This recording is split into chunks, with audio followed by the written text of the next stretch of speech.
আজই ডাউনলোড করুন আর এনজয় করুন আপনার পছন্দের শো। আপনারা কি থানায় নতুন এসেছেন? পুলিশ দেখেও ভয় পাচ্ছে না? কি সাংঘাতিক! হাসি পাচ্ছে না? হ্যাঁ, হাসি পাচ্ছে। লালবাজার বোধহয় কখনো যাওয়া হয়নি। আস্তে আস্তে, রাস্তা খারাপ স্যার, আস্তে।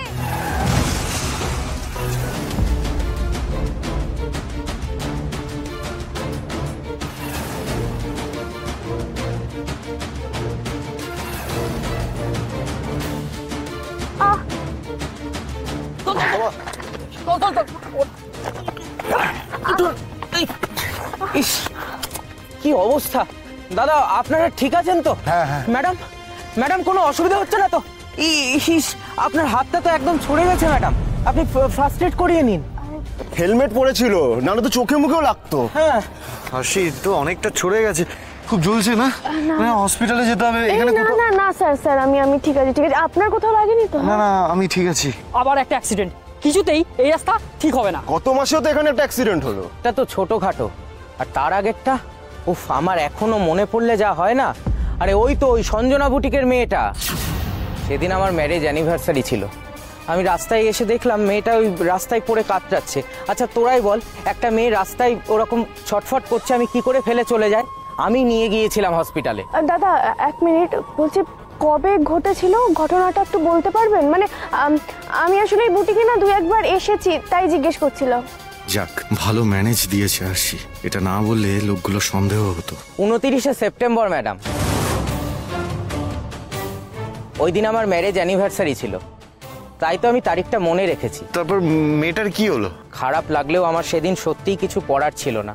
সেদিন আমার বাড়িতে একটা অনুষ্ঠান ছিল, আমি ওকে ওই সামনে টেক কেয়ার নার্সিংহোমে ভর্তি করিয়ে দিয়েছিলাম।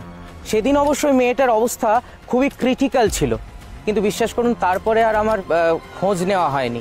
আমি জানিও না মেয়েটা এখন কেমন আছে। আমি তারপরে বাড়ি চলে গিয়েছিলাম। আসলে জানেনই তো, থানা পুলিশের ব্যাপার হলে আর রক্ষে নেই, কি আর করব বলুন।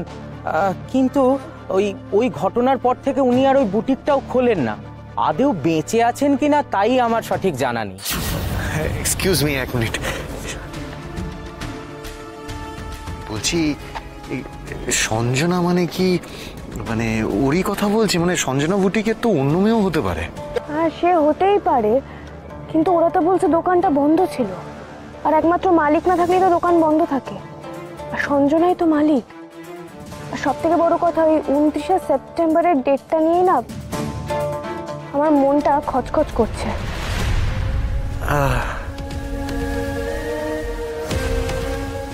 29শে সেপ্টেম্বর? হ্যাঁ, উপনীতার মৃত্যুদিন, সুইসাইড করেছিল তো ওই দিনে। রাইট রাইট রাইট, মনে আছে। আর স্যার, উদয়নের কথা অনুযায়ী 29শে সেপ্টেম্বরের পর থেকেই সঞ্জনার বিহেভিয়ার পাল্টে যায়। 30 তারিখ আমাকে ফোন করে বলে দিল আমার সাথে আর সম্পর্ক রাখতে চায় না। তারপর থেকে ওর ব্যবহারটা পাল্টে গেল। অনেকবার ফোন করলাম, ও ধরলো না।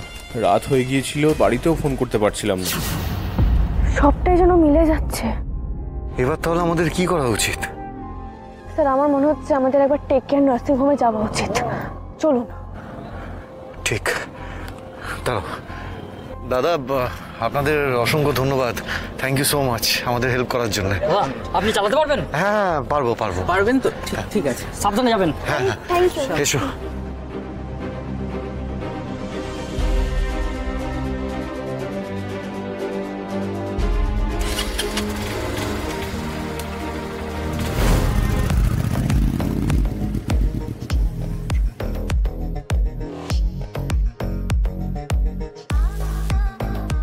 বাবা, এটা একটা নার্সিং হোম, কি অবস্থা!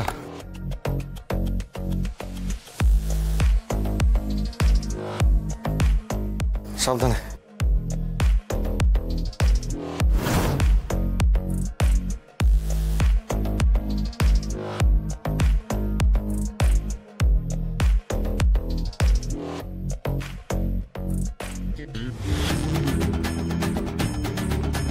দাদা, দাদা শুনছেন? দাদা, আরে শুনছেন? এরম ভাবে কেউ ডাকে? হ্যাঁ, তো কি করে ডাকবো শুনি? আপনি তো শুনতেই পাচ্ছিলেন না কানে হেডফোন দিয়ে। বলুন, কি বলবেন? বাবা, এমন ভাবে বলছে যেন মুদির দোকানে এসেছি আলু পটল কিনতে। স্যার, মাথা গরম করে লাভ নেই, ঠান্ডা মাথায় কাজটা করতে হবে। এই, কি ব্যাপার বলুন তো? কি চাই আবার এত রাতে? দাঁড়ান, বলছি। আমাদের একটা ইনফরমেশনের দরকার ছিল। 29শে সেপ্টেম্বর আপনাদের এখানে কোনো অ্যাক্সিডেন্ট কেস এসেছিল?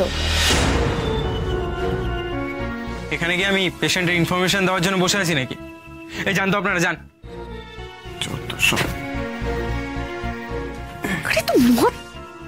এ তো মহা তেতুর লোক, এবার কি করব?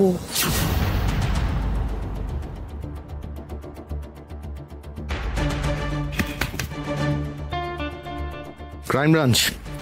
হ্যাঁ, ক্রাইম ব্রাঞ্চ থেকে এসেছি। ভালোই ভালোই ম্যাডাম যা জিজ্ঞেস করছি উত্তর দিয়ে দে। মুখ না খুললে কিন্তু তোর জন্য লক আপ খোলাবো। ওখানে গেলে ভালো লাগবে তো? বাবা জীবন, এবার তো মুখ খুলবেই তুমি। আপনারা কি থানায় নতুন এসেছেন? পুলিশ দেখেও ভয় পাচ্ছে না? কি সাংঘাতিক! হাসি পাচ্ছে না? হ্যাঁ, হাসি পাচ্ছে। লালবাজার বোধহয় কখনো যাওয়া হয়নি। ঠিক আছে, অসুবিধা নেই, চল আজকে যাবি, চল। আয় আয়, হ্যাঁ চল। আপনি মানে আপনারা লালবাজার থেকে এসেছেন? আমি কিচ্ছু জানি না, আমি কিচ্ছু জানি না। আমি তো সামান্য ওয়ার্ড বয়, আমি আর কি জানবো?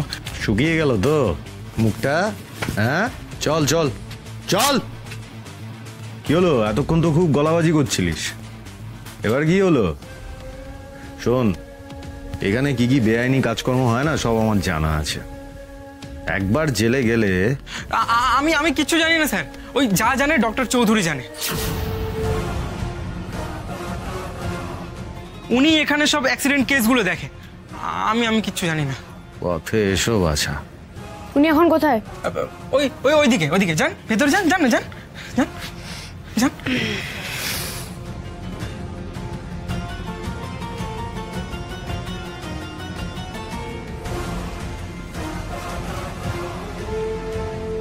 এ কি, উইদাউট পারমিশন আমার চেম্বারে আপনি ঢুকলেন কি করে?